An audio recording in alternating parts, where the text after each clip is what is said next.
Keparanggul mungguing ayuda kepapak bawatnya bentar bawatnya bentar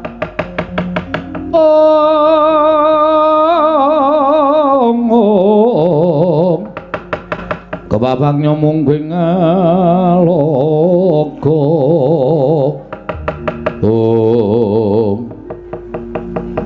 isih meso ora gelem bali saka repat kepanasan kowe Bagong. Bali nek wis ngerti babeku sapa? Lho. Pokoke aku nek ngerti bapakku sapa, Taunana Windarana aku arep mulih saka Kayangan Bathara Indra. Siji, kowe keluputan wani karo Sanghyang Jagat Giri Pratingkah. Angka loro, kowe ora nganggo tata krama ning Kayangan. Kanthi cara mengkono kita keluputan ra masalah, arta kapak-kapake ra masalah. Iki mau aku entuk dawuh Hyang Pikulun Bathara Guru, ya Hyang Pikulun Jatimurti. Malah kowe bakal jemplungake ana ing kawah Candradimuka. Sapa sing ngomong ngono iki? Bathara Guru. Ngarsa dudu. Jare guru iki Den Bagus sing ngarsa dudu. Ning Bathara Manikmaya ya wong tuaku.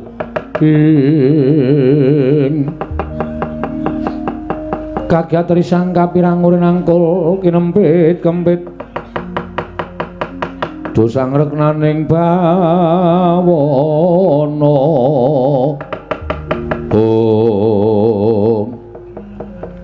dadi aku takon bapakku no Bathara Guru ki Bathara Guru malah dawuh karo sampean Bagong nyemplungke nang kawah Candradimuka ngono. Iya dasar para nyata. Wo ngerti aku saiki gedhoane Manikmaya. Lho malah jangkar. Ora masalah jangkar ya men.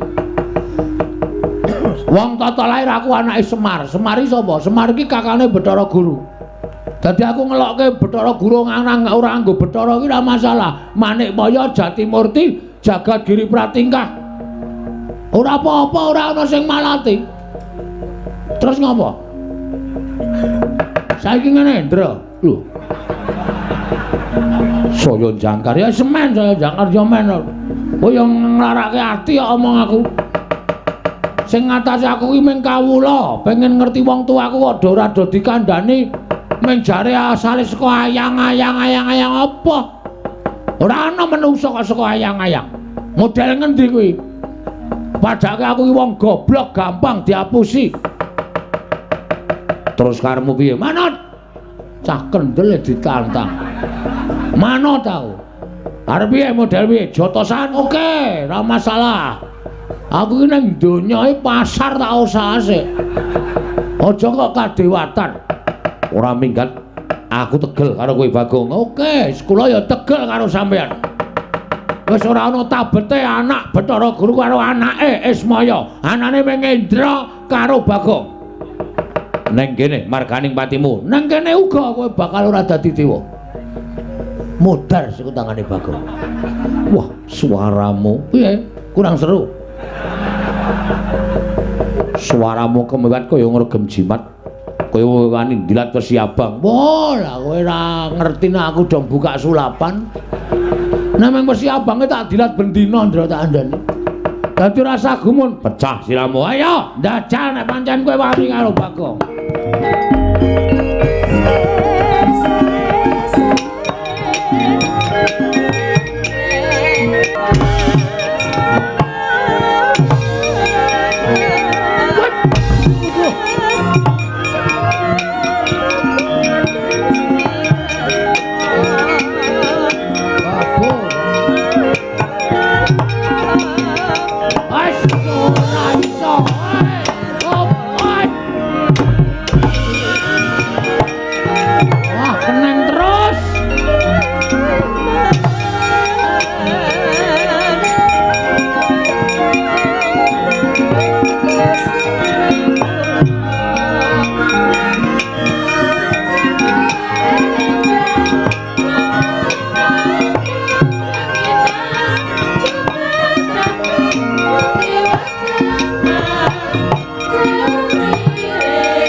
Ora apa-apa.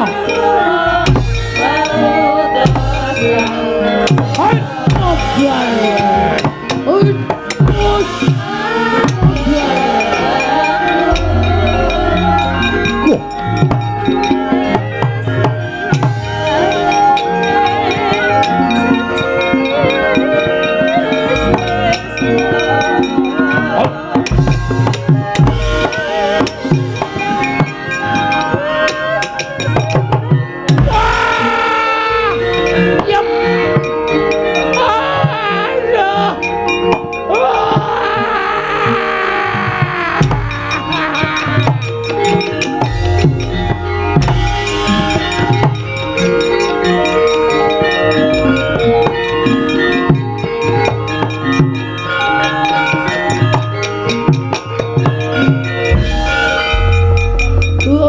Waduh. Wah, mlebu separo iki. Oh, kerasa tenan. Ah, Bathara Indra tenanan. Yem. Wis mulai urang. Aku kesuduk tumbak iki kon wetenge kaduh. Metu getihe yem. Modar tenan aku. Modar. Aduh. Aku menggoyang. Aduh. Mari ngono kekuatan.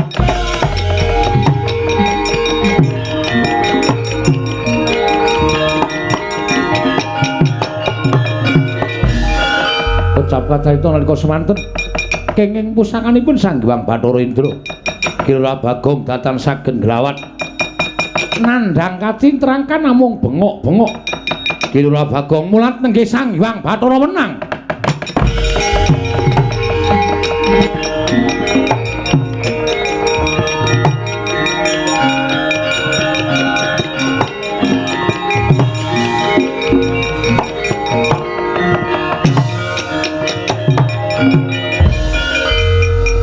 Wilah ing Mastunama sidam karing bawana langgeng. Manikmaya teka tegel timen sira dawuh kelawan para dewa Mulasara kelawan Bagong. Sepira ta kekuwataning Bagong ing ngatasé wong ming kawula cilik ing duweni watak srogal sarwa sembrono.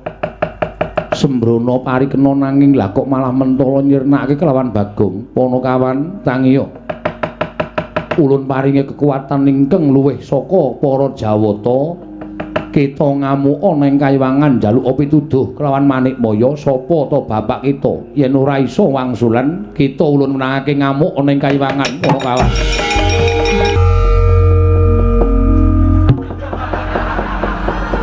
Sapa ya iki mau nguncalke bambu runcing iki mau? Kemancep neng dada, anggepe Bagonge wong loro saudon telu saurupan wae. Bathara Indra ora pangling mentala karo aku. Tak kira kowe karo aku iki jek sedulur lho, Ndra. Kowe anake Bathara Guru, aku anake Ismaya. Tuwa aku mbangane kowe kudune nyeluk aku iki Kakang. Kakang Bathik Madrim. Aku dadi kowe malah wani nguncalke tumbak nang wetengku. Temancep untung aku kuat, untung aku digdaya.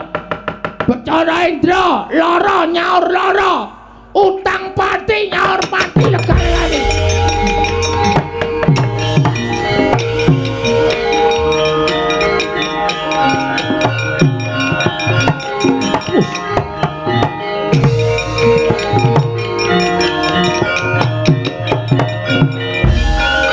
Bagong kok mripate mendonong. Nesu.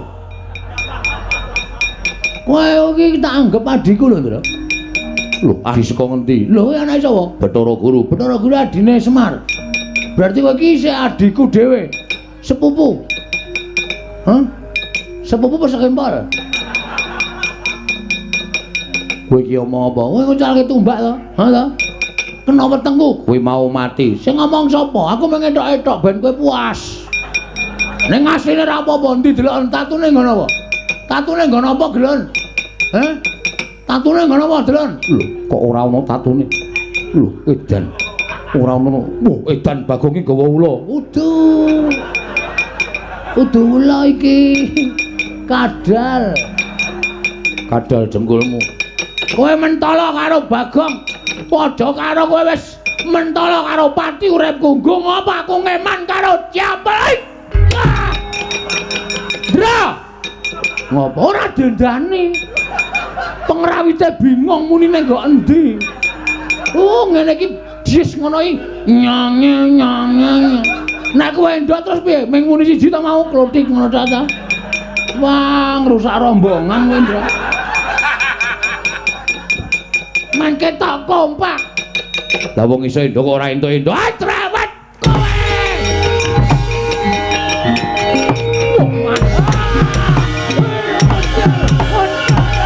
Ayo, amos ra mratoke.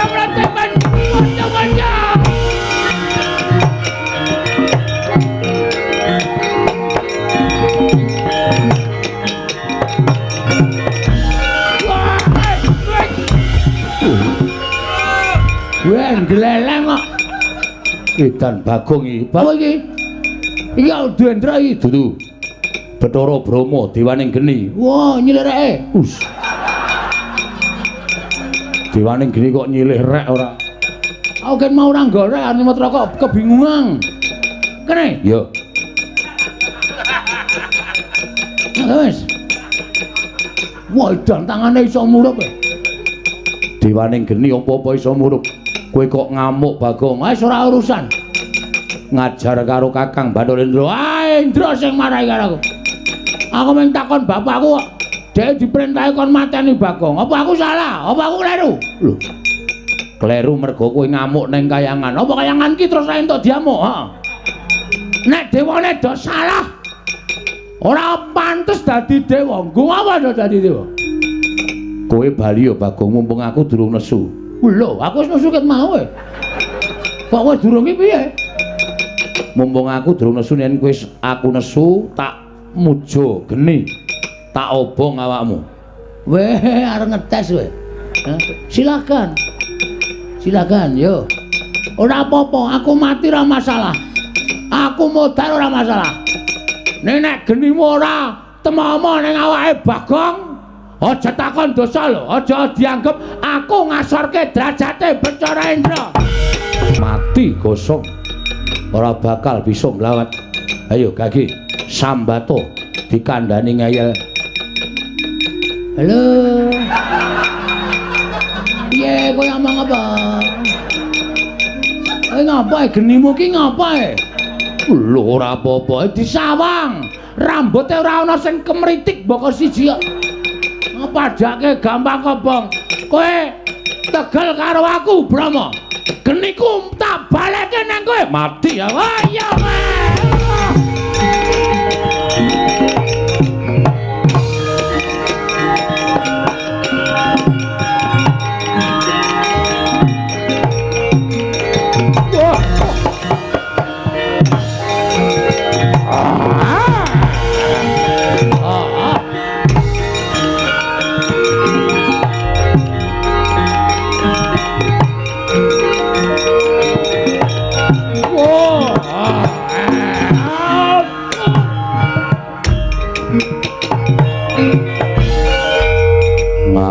Digdaya mungsuh dewaning pepati modar jiabut nyawamu.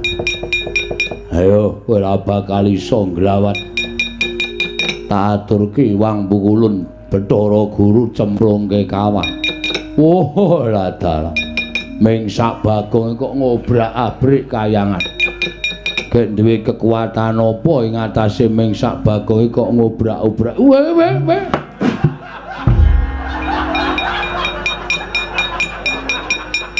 Modar.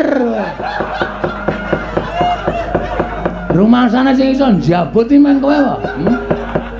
Kowe termasuk dewa kurang ajar. Njabut kok tas. Isih halus aku nek njabut. Padake ora. Njabut kok dul ngono ya. Sing kelangan nyawa kaget.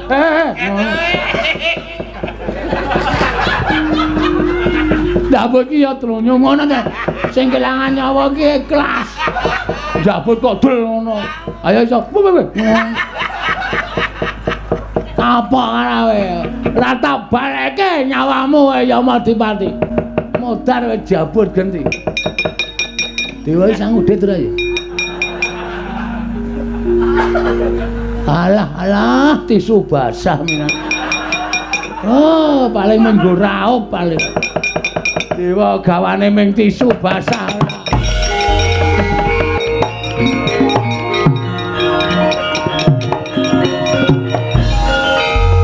Wah, ya Madipati ya sembrono. Arek kae njabut karo Bagong malah geni dijabut glecak. Wis ora taya kowe. Mati ora kowe. Ya Madipati aja kaya bocah. Kita kuwi dewa kena lara rumputing pati tangi ngger. Tangi ora rasa dipethake Bagong tangi aja kaya bocah cilik ya Madipati. Oh ya.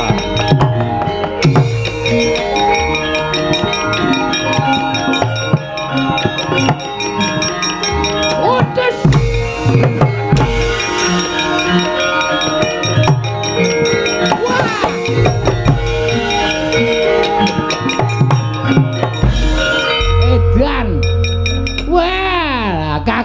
aku ketemu karo Bagong mripate mendonong. Wah, nek ra mlayu cilaka iki. Nek ra mlayu mesti kisruh mergane. Wah.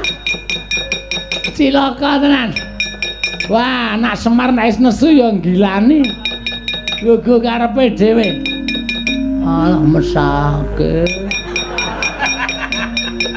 Dewa kok cawete suwek. Wah!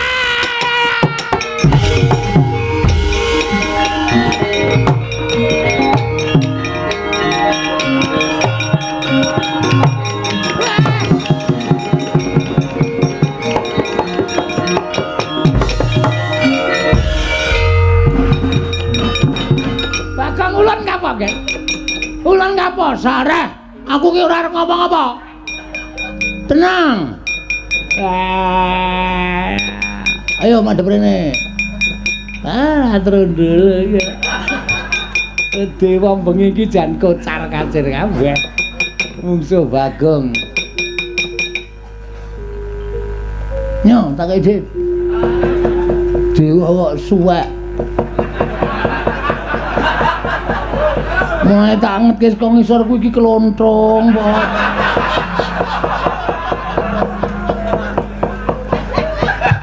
Ngono.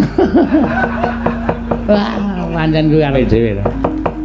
Bagong edan tenan. Dewa kok dincen lho. Dincen aku ya iso mabur ya padake. Loh, kita iso ngambandir Gantara. Kula ya ora ngerti kok iso klepat iso nututi banter banget. Lha niku teng awang-awang ini gumun lho. Aku kok iso mabur ya? Lho lah. Saka dayane apa? Aku ya ora ngerti, Tro. Nerang-nerang dengkulmu kuwi. Wah, lah elok tenan ya. Mboten elok niki pancen estu niki. Pripun? Wah, ulun ya ora ngerti sejatine ngene ya tak kandhani kuwi iki bener. Bener.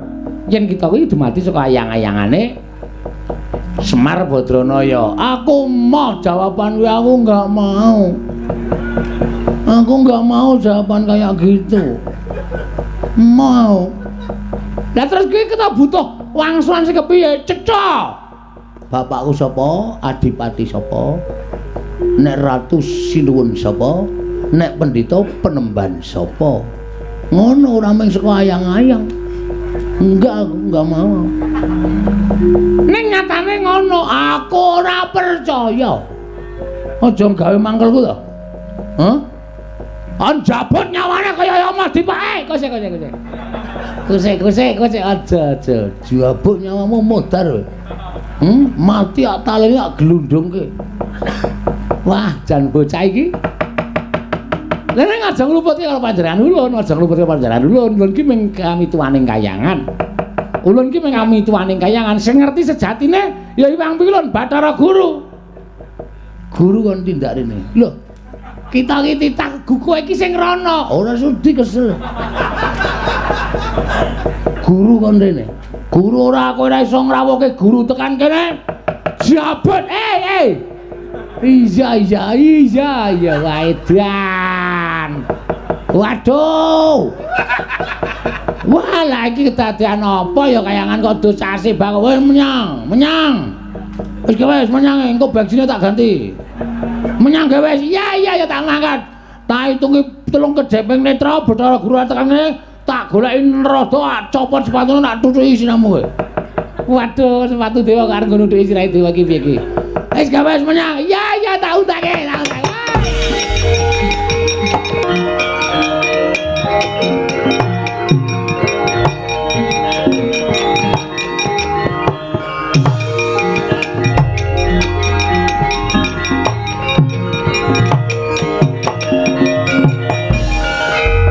Pandhita kang kinarya wangsit pindha kumbang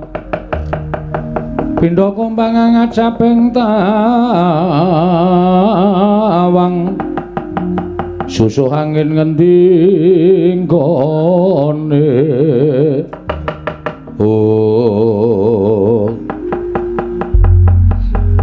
Bagong nun destun temen ing atase amung derajating kita kok ngosak asik kayangan kaya mangkene. Nek kula ora diwarahi namun kula bakal marahi kula. Putra panjenengan Sang Hyang Bathara Indra mentala kalih kula ngendikane didhawuhi kali sampean nek Bagong ra gelem bali Bagong kon nyirnake. Ngono ha. Mergo kita ngurak-arik kayangan, kita wis keluputan jejering ditakwani munggah ning kayangan. Sowan kula ora apik-apik to pikulan, pikulun. Pikulun. Kula pengen ngerti bapak kula niku sapa? Kula gugat teng kayangan niku pengen ngerti bapak kula sapa, siapa. Ulun wis crita, kita kuwi dadian saka ayang-ayang. Ayang-ayang meneh. Aku ora percaya, kula mboten percaya nek kula kedadian saka ayang-ayang. Kula nrada niku wis ngendikake kala wau sadurunge sampean rawuh mriki. Kita kuwi kedadian saka ayang-ayang. Wis ora percaya. Nek sampean ra tekan iki Pulau Nrada tak jambut nyawar. Kocek aja. Aja ya Bagong aja. Ulun boya ngerti. Berarti sakniki wiwit detik niki kok niti. Wiwit detik ini pukulan Bathara Guru lereh dadi dewa. Percuma sampean tak takoni bapakku ora ngerti, aladene ngundange dewa kuwi ngerti sadurunge winarah. Ngerti marang mobah musik ing titah. Mana kenyataannya? Sampeyan tak takoni bapak kula ora ngerti kok ngerti kahanan jagat iki, Dur. Piye wis aku takon? Aku kudu piye? Di ngatas-atas lho, Di. Ngatas-atas. Bagong mripatipun sampun mendelik kados ngaten iki ngatas-atas. Yen ngono kowe meksa, mesti meksa. Pokoke aku nek kula nek durung entuk keterangan bapak kula sapa? Taunana Windanana kula ajeng teng kayangan. Tenan kula ora ngapusi ajeng kula gawe geger kayangan. Kula ajeng teng pundi-pundi pokoke. Ayo, anggere nesu nak ngendi di sini ta. Jane jan apa kayangan kok teng trenyek ra karo-karoan. Asli ra ngapusi aku. Ora arep tak guruki. Ben teng mriko tlotok teng mriko tlotok ben kayangan ambune ra enak. Bong bila sanghong-anghong apa? Ora suruh kok hanghong-hanghong. Yen ngono kowe wani kelawan kadewatan. Ora wani sebab apa? Guntur geni guntur angin. Bagong sirnakno leburan saka jagat guntur geni guntur angin.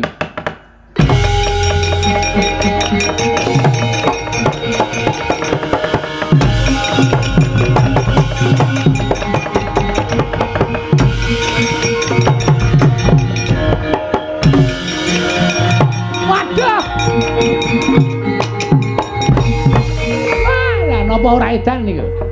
Bocah dugal kewarisan ditamani bledek, ditamani guntur kok malah mboten krasa babar blas. Malah niku wau maclorot ajeng didilat karo tatit kok tatite dikop. Pemain bal. Edian. Bagong kok ora apa-apa. Lho. Sampeyan mau malah dolanan kembang api bareng apa? Stos. Men dolanan kembang api aku lho niku nang omahe gawane long bumbung nganggo plem-pleme. Memang kembang api cilik-cilik ngono. Mas ndak masalah tumrap kula. Kita kuat nampani Cis Trisula, Cis Jaludara. Ulun ngakoni keunggulan kita, Bagong. Oke. Silakan. Lha iki ketoke aku modar tenan iki. Nek ora apa-apa ya wis men wis rada gleleng iso. Kena guntur geni guntur angin wis ora apa-apa wis ora masalah. Iki pusaka ngaran Cis Jaludara. Cis Trisula.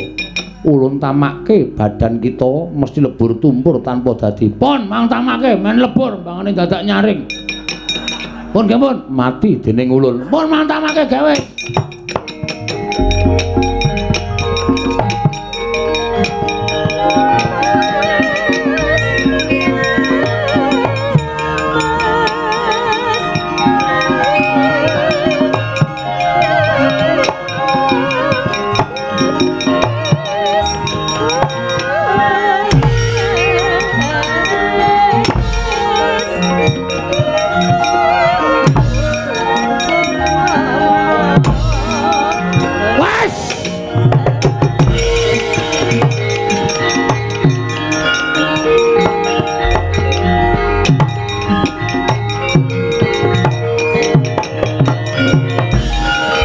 Kuwi tetep dadi masalah iki. Sababe apa? Nek namake pusaka nang wetengmu ning dada ora nang ngendas. Ki potong aku pethak ki. Asem iki. Ayo tak potong kaya Ronaldo. Kok dicowes nganggo gaman, marai berset pethak. Wah, wis samyem pangling ki kok. Kok pun kados mboten Ronaldo, Kamas, ana cilaka iki. Kowe gawe nesu ning Bagong kowe. Ayo pusaka meneh sing tak tamake. Ora-orane bakal tak tinggal loncat. Aduh Kakang ketiwasan.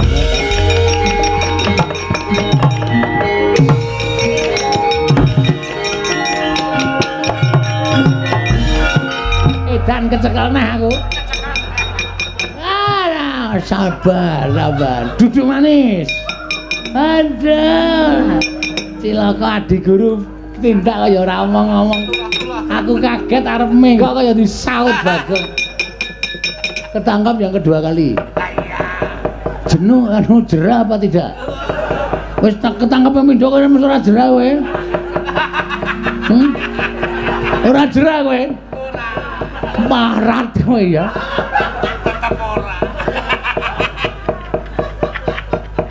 Wis ketangkap dua kali mesti arep bertindak yang tidak senang.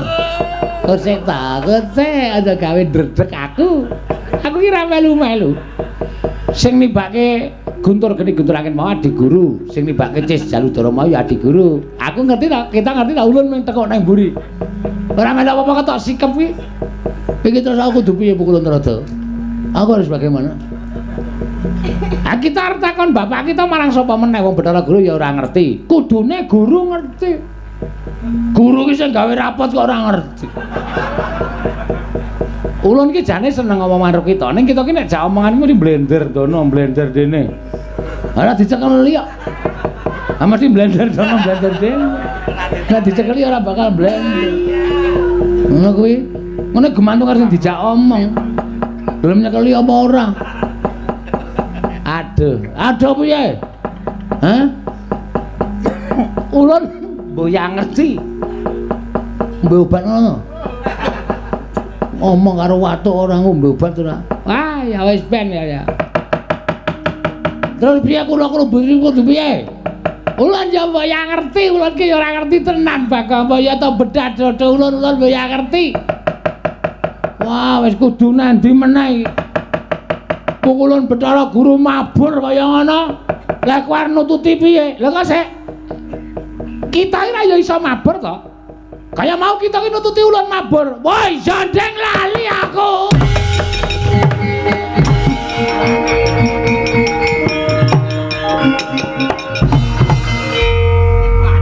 Bangkekan nggo pancatan.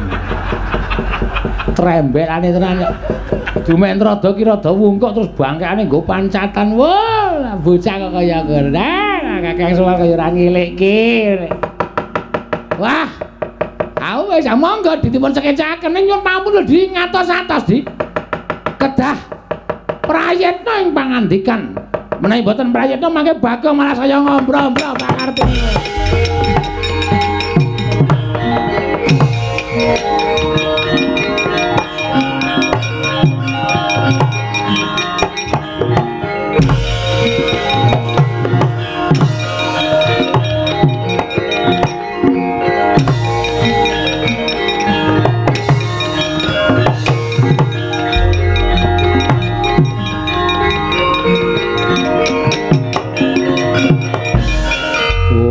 Nomo sidam sekaring bawana langit ora nyono babar pisan kadewatan ulun asor merga saka pokal gawene Bagong ing atase ming Panakawan kaya ngono lah kok malah ngedapi-dapi temen kekuatane ulun meh wae kewirangan Bagong mbaya tok endhake pepinginan kita aja kaya mengkono ulun ora bakal bisa nyembadani ulun wis ngomong apa saknyatane wis paring pangandikan saknyatane bab asal usul kita ning kita ora percaya ulun kudu kepiye meneh kula ning nyuwun keterangan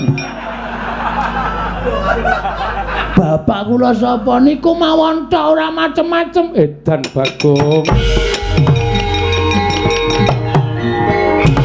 kok ora duwet Amun-amun lir kemampang maletik mancolot utus sing sewangulun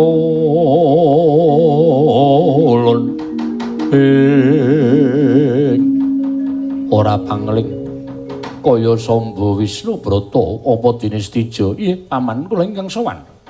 Kula ngaturaken bekti kula kunjuk. Nggih paman kula ngaturaken bekti kula kunjuk. Ya nggih anakku sakloro ndak tampa ora liwat pangestu ning pamanmu Madukara Tampanana. Kula pundi nggo jimat? Nggih, kula pundi nggo jimat? Ana wigati apa? Dene sira sakloron sowan mongko tanpa cecala kelawan pamanmu Panengah Pandhawa. Mula gage matur ingkang tetela nggirat majaku sakarune. Wale-wale menapa paman? Sowan kula nglarapaken dhateng kadang kula ing parang Garuda inggih menika pun Yayi Samba. Ingkang wigatos sakmangke keparenga ingkang putra pun Setija minangka dados badal wakilipun Kanjeng Rama Prabu Ndrawati nedha ngebun-bune nanjang anjejawah sonten anglamar dhateng putra putri Paduka inggih menika Yayi Jenakawati. Badhe kula dhawuhaken kan nadi kula inggih menika pun Samba Wisnu Brata paman.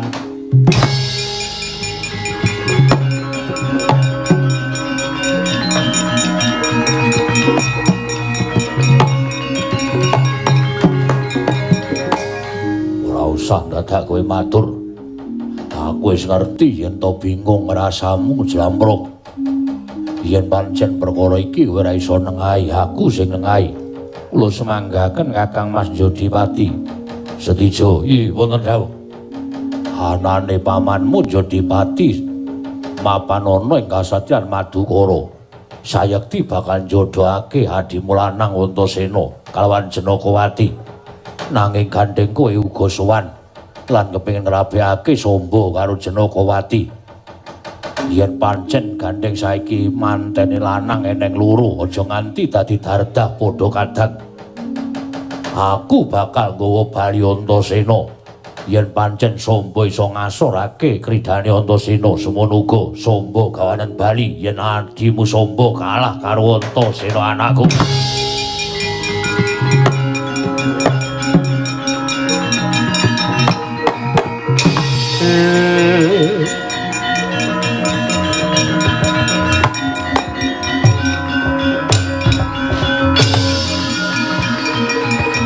Ora kena ae, Bang.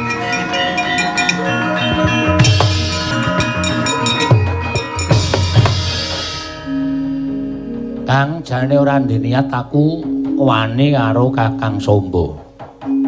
Ning gandeng Kanjeng Rama ya bapakku sing paring dawuh kaya mengkono, mula nyuwun pangapura yen paripaksa aku kudu ngladeni karo Kakang Paranggaruda Antasena. Tresna kuwi abot. Abote ana sing andhake ngungkuli wong nyangga bumi. Monggo aku wis tresna karo Jenakawati. Yen pancen paman Werkudara ngersakake sayembara kaya mengkono, ya sak kamat-kamat, sak kuat-kuatku yen bisa kudu ngalah karo kowe. Ning nyuwun sewu nek aku murang tata karo sampeyan luwih.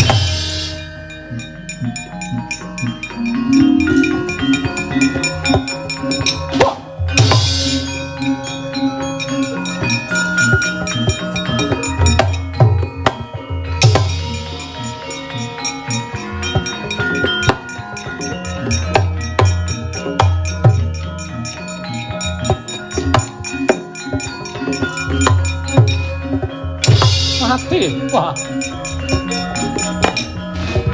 Pecah dadamu, ha? Mati, weh. Wah.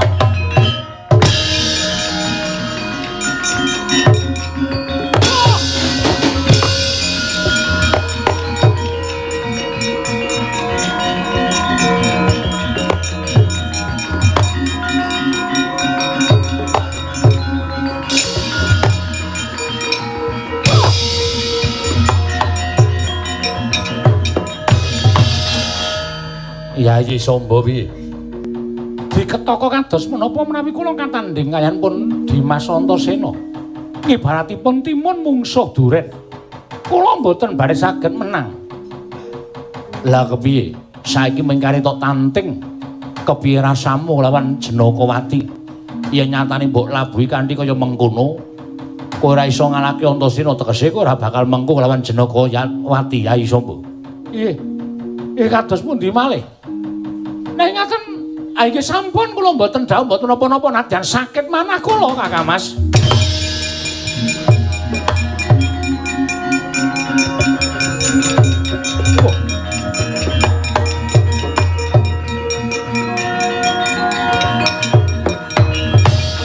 Rasna senayang manggelung mintonaken Dewi Kramanira Samba kula Rama sedija wonten timbalan.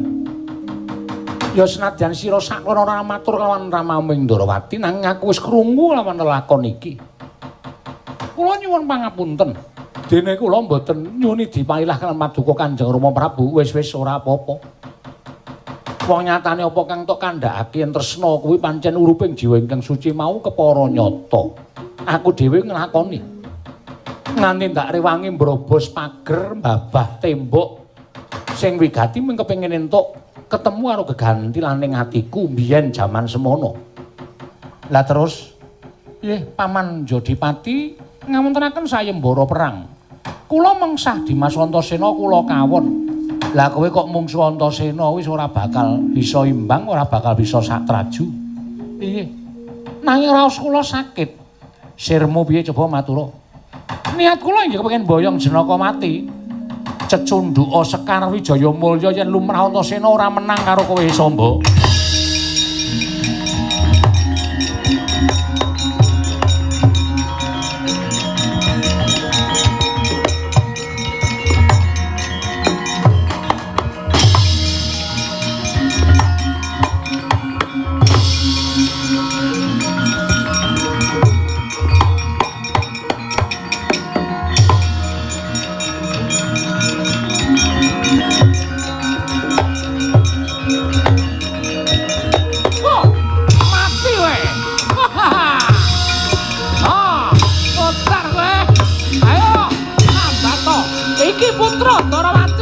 Samba Wisnu Bro.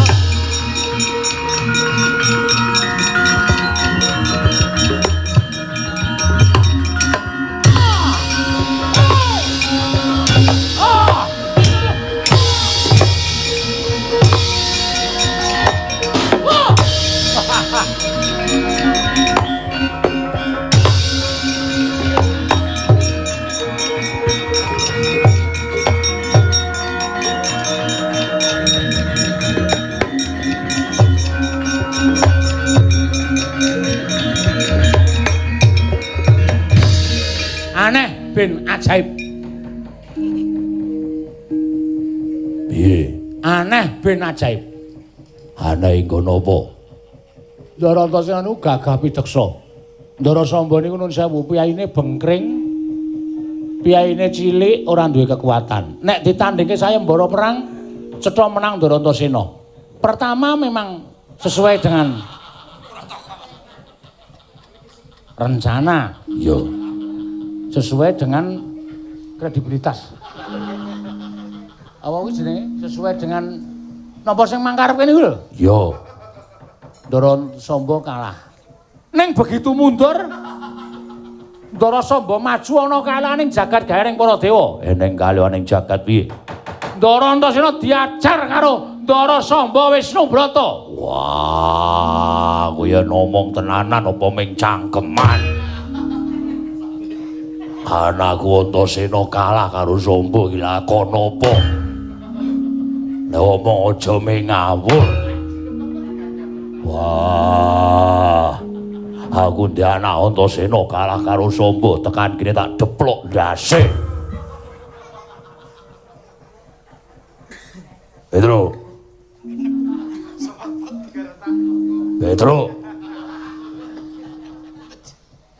Nek mati omong, mati matamu. Mumet kene iki pet-petan kok mati omong ora. Mati kok kon ngomong. Aku mati ngono. Dadi kandel bola-bali engko nek pecah ndase barang. Nggih, ora memper. Antasena kok kalah karo Samba. Lakon apa kowe? Ha putra Ndara Werkudara mung kalah karo Samba iki lakone apa? Semangkean. Ndara Antasena ki wong dudeng sama ladeng. Wong peng-pengane. Putu dewa ming kalaro Ndara Samba sing ora tau perang ki lakon apa? Mbok mikir nek omong ora waton omong. Sik ngabarke berita hoax mau sapa? Oh, tadi sak penake iki. Sik. Sesuk meneh nek ora percaya, sampean mriko diteliti dhewe, rasa kokonan batur. Batur niku wis rekoso. Wis nyambut gawe mrono mrene kongkon mrono mrene sing ora dipercaya niku ngati lara. Mangane kula ditutuki caktok ngoten niku. Luwung sampean godo rujak polo mangkeproke sirah kula modar karuane. Semangkan. Suwe-suwe kok dinengke karo ngidak. Wah.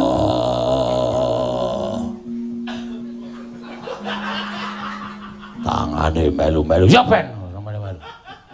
Yen ngono anakku kalah tenan. Kalah.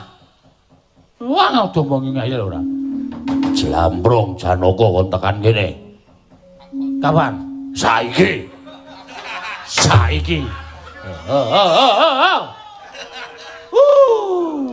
Kongkonan mangkat ora? Mangkat.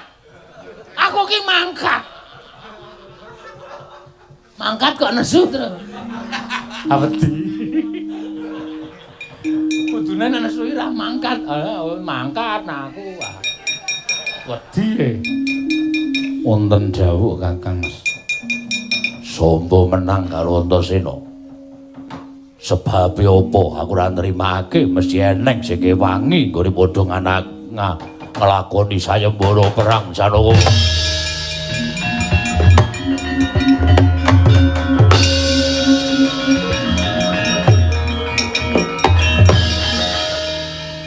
Kong. Pak Kong. Iki wis meh jame lho truk men ngono. Ndara Janaka ki sulapan. Wah, nggawa ula ora. Apa sulapan ki mesti nggawa ula apa? Sulapan ki ora mesti nggawa ula. Sulapan kok nggawa ula. Iki wis meh jame ya aja bubar wae ya. Tak mau lho. Piye? Lho ora boleh ngomong kok wis lunga. Ndara Janaka ki mau munggah ki ilang to, Gong. Weh. Engko gak nganu apa jenenge iki? Kudungan popok wewe. Ora. Ora kudungan popok wewe. Kae jenenge apa jenenge ilmu aji pangemulan. Petro ki seru salah. Apa? Pentimunan. Ya ngawur ora? Ngawur. Wah. Kae jenenge Kemlinun. Jene salah. Pak, sampeyan ae dhewe ra. Oh.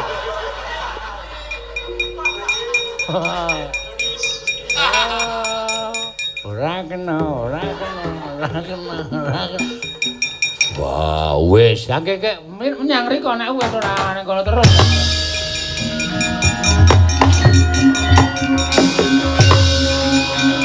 Ayo, amuk Surakarta jaya.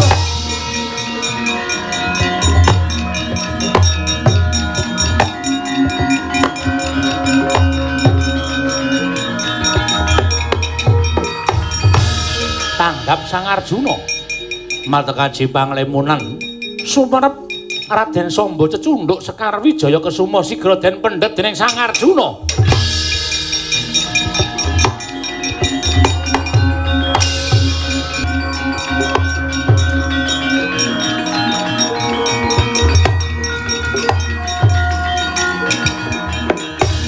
Undang kancing langit kelap-lapaton lergin sanging risang mawe gandrung.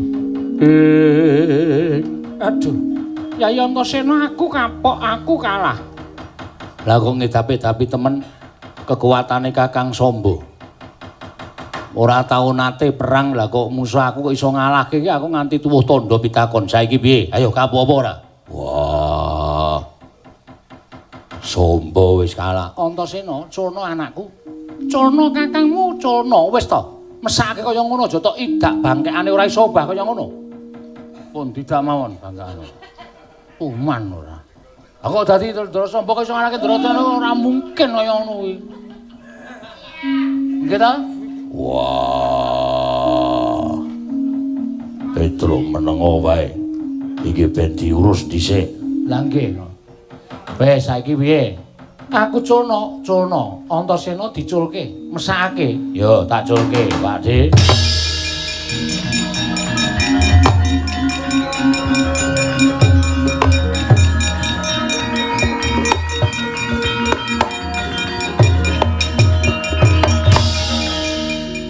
Merga nuwun sewu Pakde Ndarawati melu-melu perkara iki. Lho, melu-melu apa? Aku ora melu-melu perkara iki. Wah, jamrong.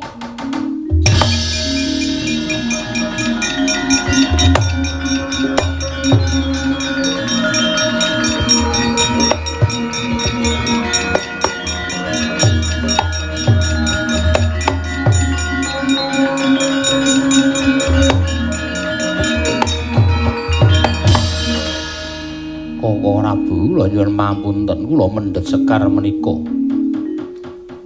Saking kancing gelengipun Samba. Menapa menika mboten bukti bilih Koko Prabu tumut-tumut perkawis menika ingkang mekaten kula tetepaken bilih Samba ingkang kawon Antasena ingkang menang mengku pun Janakawati. Koko Prabu kula nyuwun pamunten.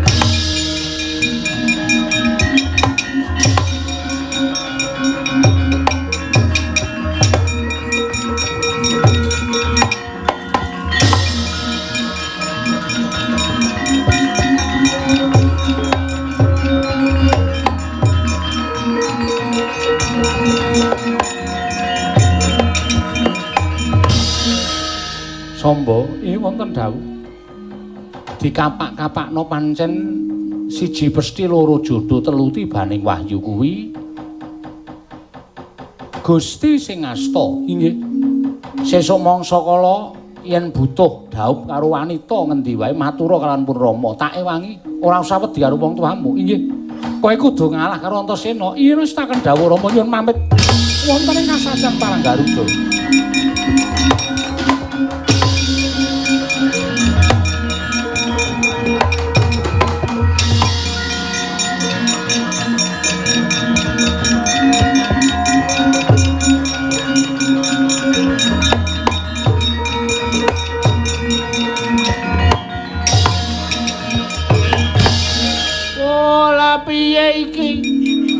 Pendak-pendak arep rabi rasida. Pendak-pendak arep rabi ora oh jebul kae sing gayane aek-aek kae. Nggon wayangan kecanda kowe saiki. Jebul wong rada koclok.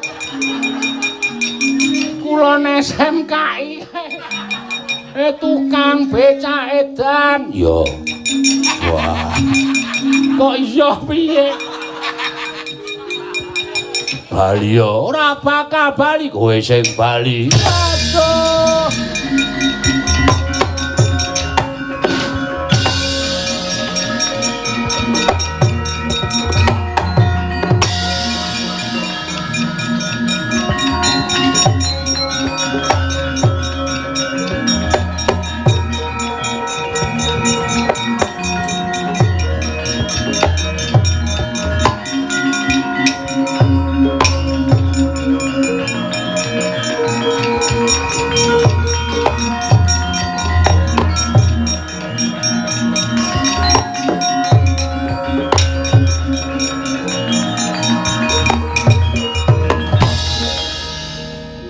Kakang Mas sedaya sampun maripurna ingkang putra sampun dhaup kalawan anak kula pun Janakawati mugi-mugi tansah manggya karaharjan dumugi kaken-kaken inan-inan tansah sih sinian lair dumugi ning batos satemah mangke saged ambabar inggih menika wayah kula lan wayahipun Kakang Mas Yodipati Kakang Mas wah yo aku melu seneng Janaka.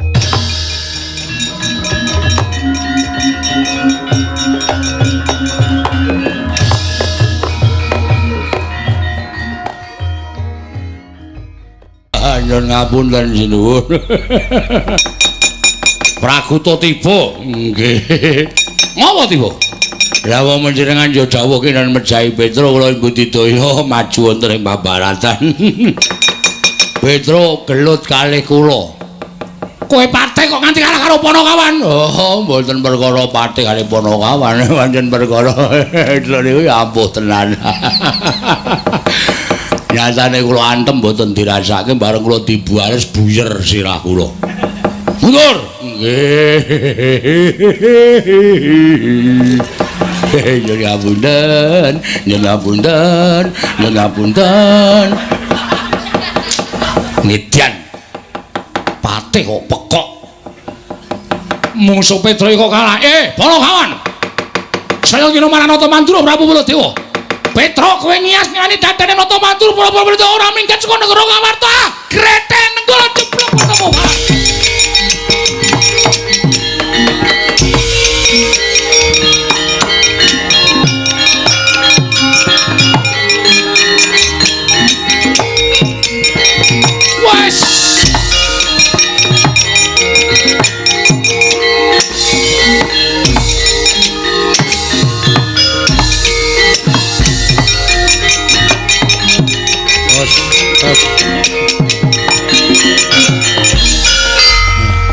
Aduh. Wah. Bareng Sinuwun Mandura nggawa nenggala. Petro kan nombala ora minggat suarane ngomong glandang negara. Mak biar. Murup. Waduh. Waduh. Bagong modar iki. Waduh. Aku kok yo lali nek ngejak Bagong lho. Mongko cakahe nek mlayu pupune gathuk. Mak buku. Konangan Baladewa. Iki Bagong melu-melu nenggala ndasmu. Yes. Modar. Yo ngapura ya, Le. Aku lali nek ngejak kowe, Gong.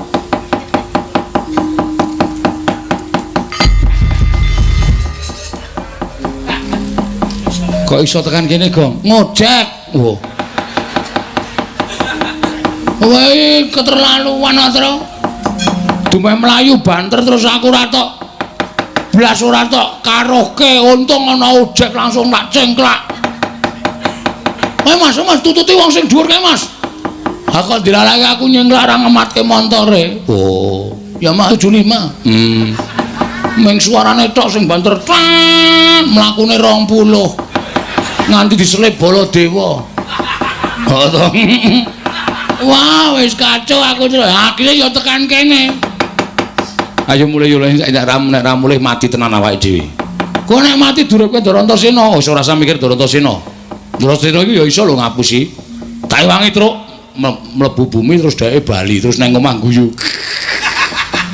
Biasa ngono kuwi wis biasa. Dihapus-hapusan ngono kuwi wis biasa. Ha ta? Aku kerep kok ngapusi ngono kuwi.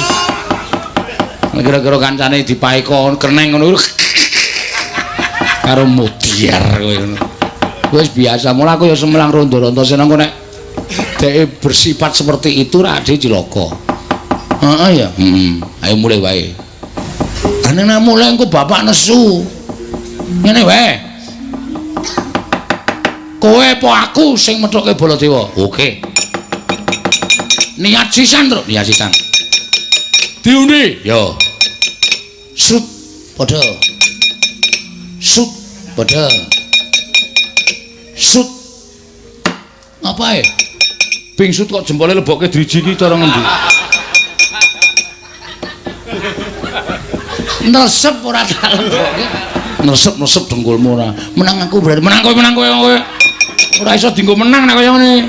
Kalau nggon aku drijine tak gegem jempole mencotot. Kowe wae, Tru? Oh iya. Gulane gaman, Gong. Gulane gaman. Apa? Manut sasae. Linggis terserah.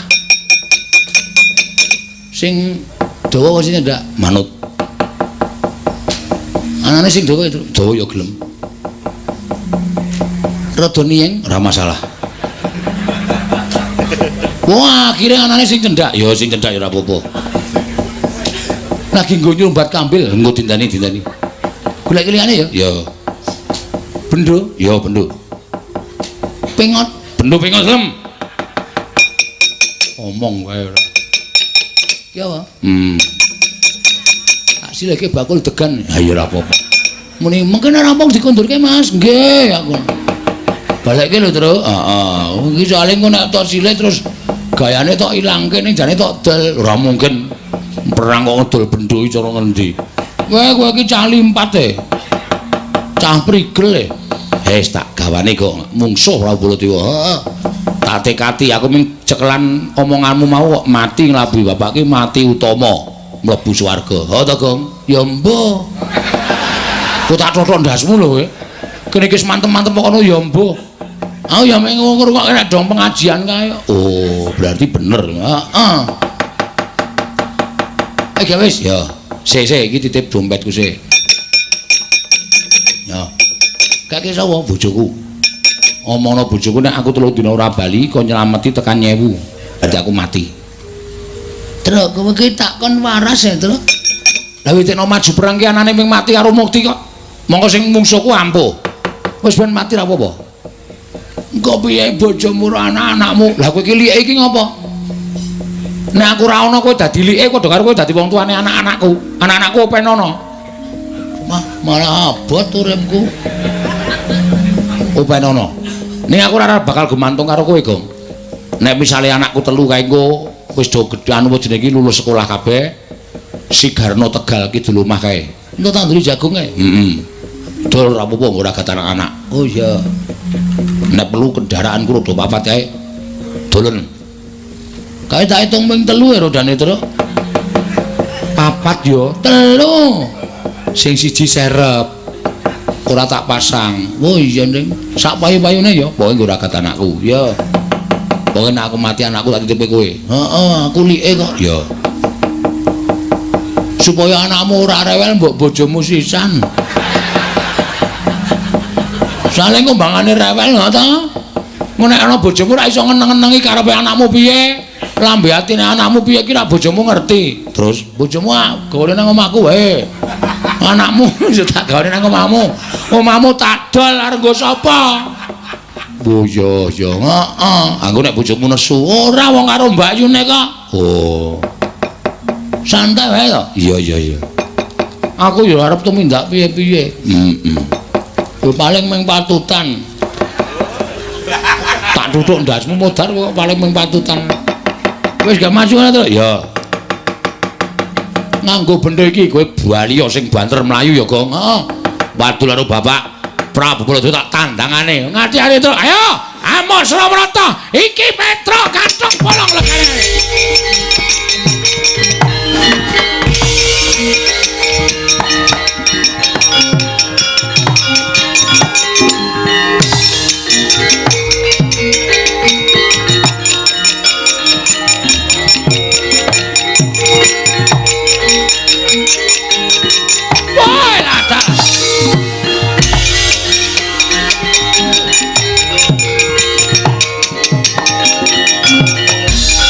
Wah, panuswaning jajaran iblis menungso ora tatanan. Lah iki Petruk, kowe ngadepi Nata Mantura Prabu Baladewa? Nggih. Lho, kowe wani karo Kyai Nenggala. Iki tamake Gunung Jugrung Segara Asat. Iki bendone bakul degan. Tau nggo nyolong kambil ping 3 ra konangan. Wah, dapurmu kuwi. Ayo, Baladewa sampean kulur sing tekaning Panyitari. Ah, mati dereng aku. Oh, kontak ngaprak-ngaprak. Kendang ngaprak condang legane hari.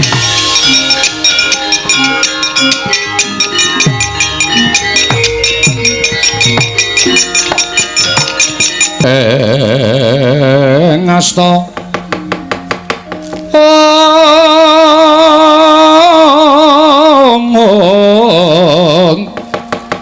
kang mitirane ngasta aneng ngasta ngantos kula mboten saged mambengi paringing Koko Prabu anggenipun sampun duka yayah sinipi awit pokal gawenipun Petruk satemah Petruk sak mangke kenging Kyai Nenggala kendang kapracun dan kontal kaprapal. Iya kula nyuwun pamunten. Petruk sajaipun pancen ngiwi-iwi dhateng Ngroko ing Mandura. Petruk sajaipun ngiyas dhateng Ngroko ing Mandura. Wekasan Petruk kula tegakaken kula tamani Kyai Nenggala Kuntal kaprabakendang kaprajondang. Koko Prabu mestinipun boten mekaten lampaning kedah sinandhang tuwuning kekedah lumampah. Jernyatanipun Petruk menika tasih Panakawan Paduka piyambak namung kenging menapa Maduka Wentala dhateng Panakawan Petruk. Menika mangke menawi ngantos Kyai Semar puninga dhateng lelampanipun Petruk tan murunga Kyai Semar badhe murina tan trimanipun Kyai Semar anutuh dhateng para Pandhawa Koko Prabu inggih kula ngertos. Mila samangke tumunten kula manggihaken margi ingkang prayogi. Margi ingkang prayogi kados pundi, Yayi? Gandeng ingkang damel kendhangipun Petruk menika Koko Prabu Mandura, mila kula ingkang minangka dados kadangipun Taruna. Kula sagah ngupaya dhateng Petruk. Menawi ngaten ngaturaken panuwun ingkang tanpa pepindhan, namung kemala wonten reruba bebanipun. Bebana tuwin rerubanipun menapa Koko Prabu? Kula nyuwun pustaka Jamus Lima Sada kaparingaken dhateng kula. Kemareng kula nganti pustaka Jamus Lima Sada wangsul dhateng Negari Ndorowati, mangke menawi Negari Ndorowati sampun ketingal padhang. Tumunten kula ngunduraken pusaka dhateng Paduka Yayi Prabu sak sampunipun kula ngunduraken pusaka. Tumunten kula badhe ngupaya wonten pundi dunungipun Petruk Yayi sami aji. Tandya bala Pandhawa mbyuk gumulung mangung siring sata Kurawa kambahung kesrukatite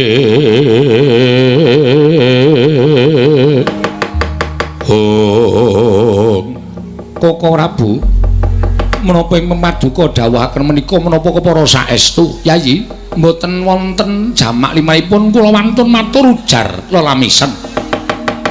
Menapa ing kula aturaken menika kandhas dumugi ing batos Koko Prabu Mandura ing dados paseksen mangke menawi kula sampun saged maluyakaken Negari Ndorowati tumunten kula ngunduraken pusaka sartanipun kula ngupaya dhateng Petruk. Koko Prabu menawi tetela mekaten kula namung jumurung ndederek Paduka Kanjeng Koko Prabu. Pustaka kula aturi nampi. Monggo Koko Prabu kula aturi nampi Koko Prabu. Sih Kresna. Apa aku ora dikeparengake bali marang Mandura? Koko Prabu. Kinarya tanggal jawabipun ingkang rayi Paduka lenggah rumiyin wonten Negari Ngamarta. Mangke menawi kula sampun ngunduraken pusaka lan manggihaken Petruk tumuli Paduka kula kanthi kondur dhateng Negari Mandura. Ngono. Inggih. Ya. Aku mengkari manut. Lenggah prayogi rumiyin kula tak damel sranana waliyipun Negari Ndorowati. Ya, Kresna sakarepmu. Monggo Yayi kula aturi maringaken. Monggo Koko Prabu kula aturi nampi Koko Prabu.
Mangyat kurdo suruma bangga watku gati nyoma wukyat iro wang Setyaki wonten timbalan lah kok kurayo adat sabene pendak-pendak pun Kakang Prapta negara ing Ngamarta mesti nampa panembrama ingkang gawe bungah penggalipun Kakang. kok ora kaya sagedakan iki lah kok dadi padha pating celinguk. Werkudara ora kuwawa mandeng lawan pun Kakang Arjuna malah ndungkluk. Yai Samyaji sajake rengu pasuryane kok Prabu Mandura. Nggih. Eneng wonten menapa Prabu? Sik. Kok kowe tambuh ki yo? Lagi wae sira Yai Prabu Ndarawati kuwi mungkur saka negara Ngamarta. Jarene negara Ndarawati ketapan pegebluk. Bisane waluya Nirmala Temajati ana tinumbaran pustaka Jamus Miang Jimat Lima Soto. Nganti tak rewangi aku padu karo Petruk, gelut karo Petruk. Petruk tak tamani Kyai Nenggala kendang kaprasondang. Terus ya Yari mboyong pustaka Jamus Lima Soto. Lah kok iki bali meneh nang kene iki piye? Setyaki untuk timbalan cetha saiki untuk menapa ana Surya kembar mboten ketinggal kowe sing ora tanggap Yayaji kula nuwun sewu nyuwun pangapunten menawi kula mboten munjuk atur ngersa paduka Yai Samyaji Werkudara sing gedhe pangapuramu ya Dimas yen pun Kakang ora paring pangandikan kelawan Siadi ya mung sawise pun Kakang prapta ana ing kene pun Kakang kepengin sak pejagong kelawan Janaka Arjuna wonten paring adawu. Yen perangan ingkang padha lenggah ning kene ora tak percaya nanging Siadi ingkang pun Kakang Pitaya angungkap marang lelakon iki. Parambat duka Kanjeng Koko Prabayo sawangan pun Kakang. Aja nganggo netra batin, lair nanging nggunakno netra batin. Sawangan nata Ndarawati. Yayi, apa to sababipun Kakang percaya kelawan Siadi merga ing endi ana Janaka ing ngono ana Kresna loro-loro ning atunggal ing ora bakal bisa dipisahake upama kembang karo sarine upama geni karo urupe Arjuna sawangan to nganggo permana jati ingkang mboyong pustaka Jamus Lima Soto ki pun Kakang apa dudu Janaka aduh Koko Prabu ketiwasan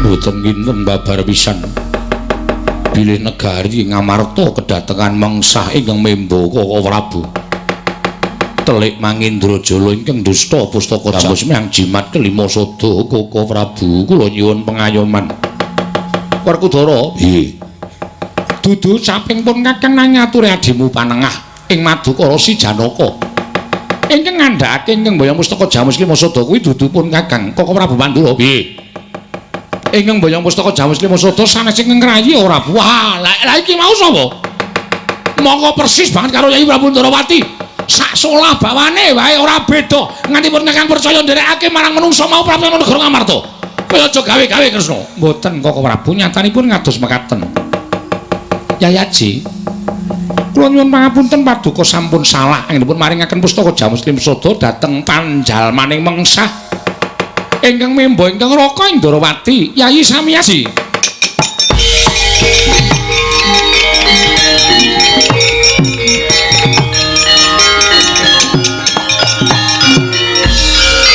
Kresna kakangku aja aling-aling adiku lanang Madukara Werkudara kuwi nggone wong utuh nadyan kowe paring pangandikan akeh-akeh ning Werkudara ora tau ora percaya kelawan apa sing ndak weruh nganggo netra waloka apa sing kelakon lan sing dumadi ilanging pustaka Jamus Lima Soto tak sawang saka Kresna kakangku baline ya saka kowe ora iso mbalekke pustaka Jamus Lima Soto aja ngaku kowe dulur tuane para Pandhawa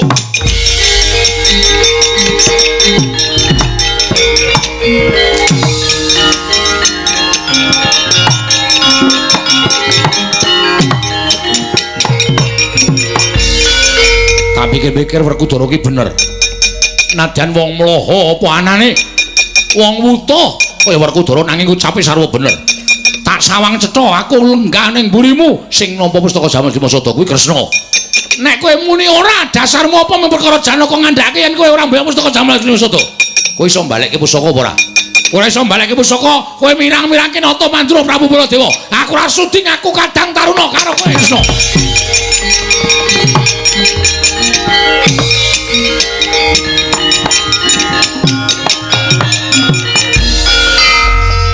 Setyaki wonten timbalan bar ngunek-unekke aku ora Mboten. Ayo to, mumpung aku lagi dadi wong luput, dadi wong salah. Mboten Koko Prabu.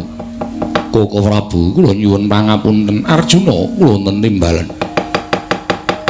Kowe tak kandhani ya Yayi, besok meneh kuwi aja gampang percaya merga kudu nggunakake netra batin. Inggih. Kakang Semar ki wong lantip, Kakang Semar ki wong tanggap. Ngerti yen to negara Ngamarta kuwi ana mendung ing bakal dadi udan. Tumuli utusan kelawan Petra supaya dadi pepayung lumantar pangandikaning Kyai Semar Badranaya ning wangune Pandhawa ora tanggap. Mendung wis dadi udan, wis dadi banjir ing nganempuh negara Ngamarta. Koko Prabu kula rumaos lepat. Mula Semar ki aja nduk sawang nganggo netra walaka. Semar guyu ki durung karuan bungah, Semar nangis ki durung karuan sedih. Mekaten Koko Prabu. Kepareng paduka kados pundi? Ayo sowan ing Karaka Dempel. Wonten menapa? Ngaturake saking kluputan lawan Kakang Semar lan njaluk pituduh. Kudu kepiye Pandhawa gone bakal ngupaya pustaka Jamus Lima Sada. Menawi tulung mekaten monggo kula dherekaken Setyaki wonten timbalan. Kowe tak tinggal ning kene dhisik ya Dimas. Kula mboten parengaken derek ora. Mengko yen wis purna rampung darmaning Nata Ndrawati pun Kakang bakal bali marang Praja Ngamarta nganti lawan Siadi. Nggih, ngestaken dawuh. Dherekaken sugeng tindak paduka lan Kakang Mas Arjuna. Monggo Koko Prabu kula dherekaken. Ayo Arjuna, sewang-sewang laku arepun Kakang Prapteng Karang Kadempel. Suwawi kula dherekaken Koko Prabu.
Miat langening kalanggiwan gelar pandaan muncar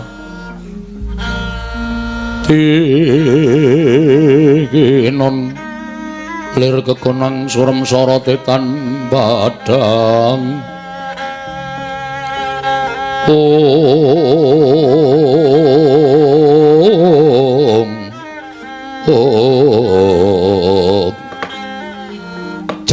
wasisaning Bathara wayah pira jagat bawa penemban ana dawuh apa nggih anak Prabu persasat kadidene ngentosi silming palwa gabus kumambanging Sila Kresna anggenipun ingkang putra angrantu dhateng rawuh paduka bawa penemban wonten ing negari ngawu-awu langit mriki ingkang putra pun dewaning rat bebasan sampun ketelasan pengajeng-ajeng krana dangu anggen paduka nilar praja ing nalika semanten paduka paridhawuh badhe minangkani menawi dados pamothaipun ingkang putra pun dewaning rat anak Prabu ancen bener apa kang dadi ngendikamu sumurupa ya nggir nggonipun bapa Begawan Dewa Kahana lunga saka negara ing awu-awu langit sayekti mung kepengin mituruti apa kang dadi panjalukmu marang pun bapa duk nalika semana kowe kepengin dadi ratu ning negara Ngamarta jalaran kepengin dadi nalindra ingkang Hanjayeng Bawana lamun sira bisa lenggah dampar keprabaning Ngamarta sumurupa nggir dina samengko kang dadi gegayuhamu mau bakal kasembadan liripun kados pundi paduka paring dawuh mekaten Mara Gage Presanana ingkang ndak asta iki aran pustaka Jamus Myang Jimat kelima sada iki pusakaning wong Pandhawa kuwi bisa digdaya Pandhawa bisa kuncara krana kanggonan pustaka Jamus Myang Jimat kelima sada monggo dina samengko pusaka wis ndak asta ingkang ateges Pandhawa wis ora bakal duwe kekuatan nadyan nggonku boyong pusaka kanthi sarana rada licik ya kuwi Membanata Ndarawati nanging keng wigati pusaka iso tak boyong iki kinarya senjata nggonmu bakal mbondo marang para Pandhawa yen Pandhawa iso mbok bondo kowe lenggah dampar negara Ngamarta ora ana ingkang nyarusiku kulup dewaning rat bumi gunjang kanjeng langit kelap-lapaton lir kincanging risang mawe gandrung waduh penemban ngaturaken panuwun ingkang tanpa pepindhan ingkang mekaten kaselak nata ing raos ingkang tan bangkit pinambeng daya-daya kula kepengin sanget enggal prapteng wonten ing tapel wates negari Ngamarta menawi sampun dumugi wonten ing mriku tumuli kula badhe nantang dhateng para Pandhawa menawi Pandhawa saged kula pikut kasembadan penjangka kula lenggah dampar keprabaning Ngamarta besok kapan nggonmu bakal budal marang negara Ngamarta dinten menika ugi pate wonten dawuh ketapna para wadyabala segelar papan derek marang tindak ingsun bedah negara Ngamarta ih ngestaken dawuh pangkatipun benjang menapa ora ketang sambung obor celok lintang mangkat to dina iki pate lho niki ngestaken dawuh kepareng kula nyuwun pamit madal pasilan sinuwun Buta Pandha tata kati Wisraya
Mulatmana Sang Arjuna Esmanya kang kamanungsan kasrepan tingkahing mungsu niran padha kadang lho Durung suwe nggonku ngancik laladan negara Ngamarta.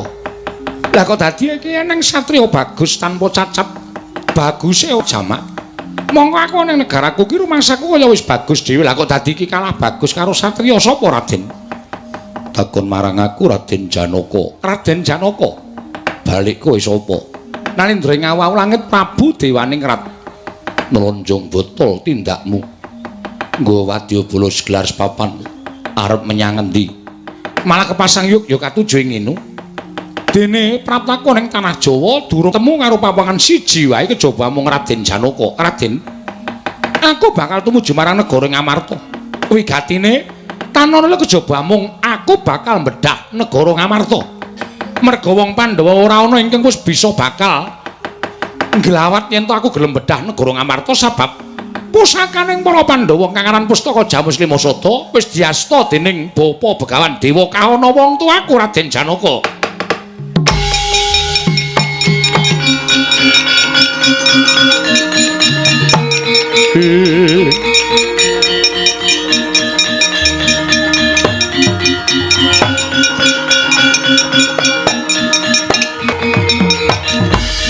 Kunjang Ganjing langit kelap-lapaton lir kincanging risang mawe gandrung Prabu Dewaningrat cetha lamun sira ingkang nyidra Pustaka Jamus Klimasada. Lho, sajake kowe murina lekna mripatmu gatekna gobokmu iki panengah Pandhawa satring Madukara Raden Janaka. Walah dalah sing edan mone macan aku keparat. Ya to, yen to pancen kaya mengkono malah babar pisan. Embane aku negara wit sing gedhe ora tak jujuk deleke nanging tak pipri lipange. Kowe tak rangket mung kari dulurmu papat bakal dadi bandaning Prabu Dewaningrat.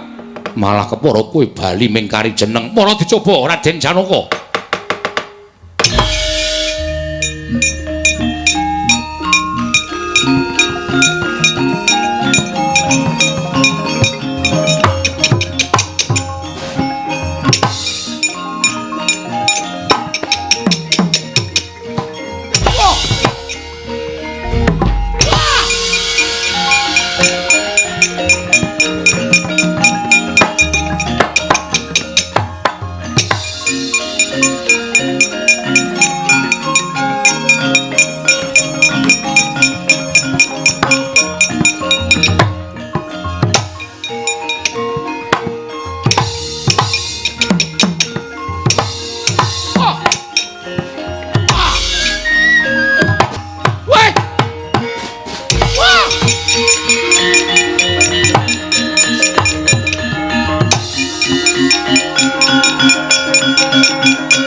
Katone sira anak Prabu Bandayuda.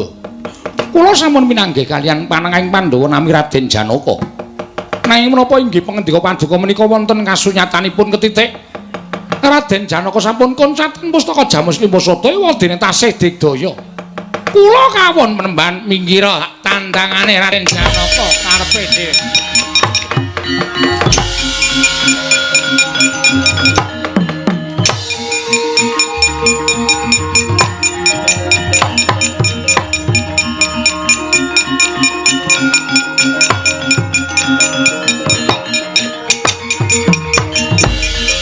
Raden Janaka pendhita tuwa sapa?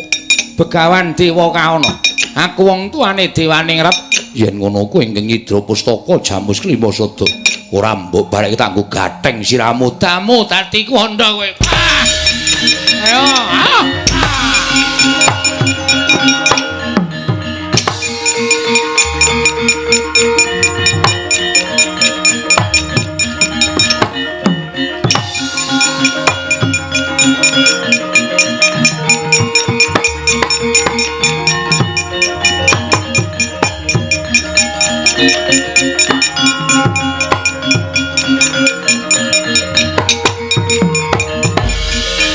Arjuna nglungen paring dawuh kok Prabu.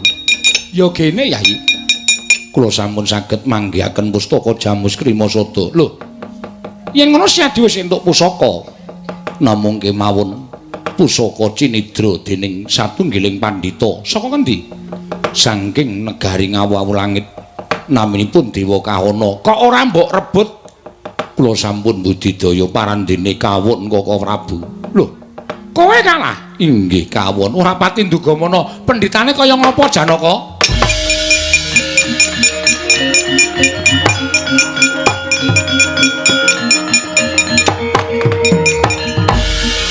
Weh lah dalah. Ora sak baene Arjuna. Inggih, kasinggihan mekaten. Nadyan to kowe kendhit oyot mimangkat Danga Dewa ora menang karo pendhita kae. Sababipun menapa? Ora bakal tak jarwani aku wae sing ngerti. Oh inggih. Aki Endara Kresna ki ampuh Wayaga. Ngapa ta? Kok ming nyawangake terus. Weh lah dalah. Ming aku wae sing ngerti Janaka. Pendhita kae kendhit oyot mimangkat Danga Dewa ora bakal iso menang. Kuwi asline tuku bareng karo aku. Nang klithikan dungkul mamoh kuwi ora. Ratu kok tuku nang klithikan. Lah ndelok nake goreng lho, mata kucing kaya matamu kuwi ora. Bareng Paduka, golek jago wonten pundi? Melu aku lho nggih.